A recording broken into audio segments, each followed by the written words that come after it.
আসসালামু আলাইকুম এভরিওয়ান, কী অবস্থা সবাই? কেমন আছেন? সবাই নিশ্চয়ই অনেক ভালো আছেন। আমি আলহামদুলিল্লাহ ভালো আছি। আমি এটা আজকে সকালের নাস্তা কী বানালাম সেটাই আমি আপনাদের মাঝে শেয়ার করছি।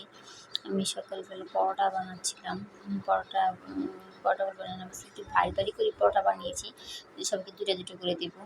তো ছোটো ছোটো করে পরোটা বানাতে ভালো লাগে। সবচেয়ে খারাপ লাগলো হচ্ছে রুটি বানাতে। তারপর আমি এখানে পরোটাগুলো এক এক করে ভেজে নিয়েছিলাম। গুলো আমার আজকে বেশ ফুল ছিল না, কেন ফুল ছিল না সেটাই আমি বুঝছিলাম না। যাই হোক, না ফুললে কিছু করার নেই। আমি এগুলোকে তেল দিয়ে ভালো করে মুচমুচে করে ভেজে নিলাম। ভেজে নেওয়ার পর যেহেতু চাটা তো বানিয়ে ফেলেছি, আর এই পাশে আমি তরকারিটা গরম করে নিয়েছি, যেটা দিয়ে রুটি খাবো। পরোটাগুলো খাওয়া হবে সেজন্য। একদম পরোটাগুলো প্রায় ভাজা হয়ে গেছে, আর একটা দুটো আছে, সেগুলো ভাজলেই শেষ।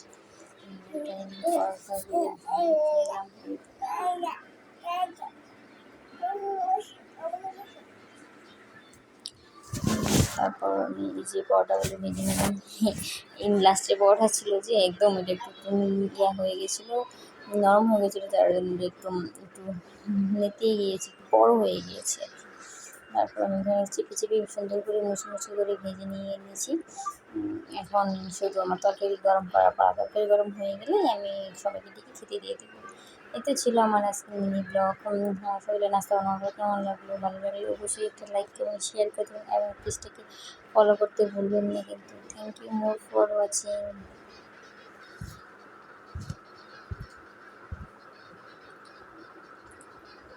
তারপরে তো আমি বাবুর জন্য একটা রুটি বানালাম। বাবুকে পরোটা দিচ্ছি না, কারণ ওর একটু পেটটা ব্যথা আছে, তৈলাক্ত খেলে আর একটু সমস্যা হতে পারে, সেই জন্য একটা রুটি ভাজলাম। আর আমাদের জন্য একটু গরু মাংসটা গরম করে নিলাম, আর বাবু কি চা দিয়েই খাবে। এই তো ছিল আমার আজকে মিনি ব্লগ। Thank you.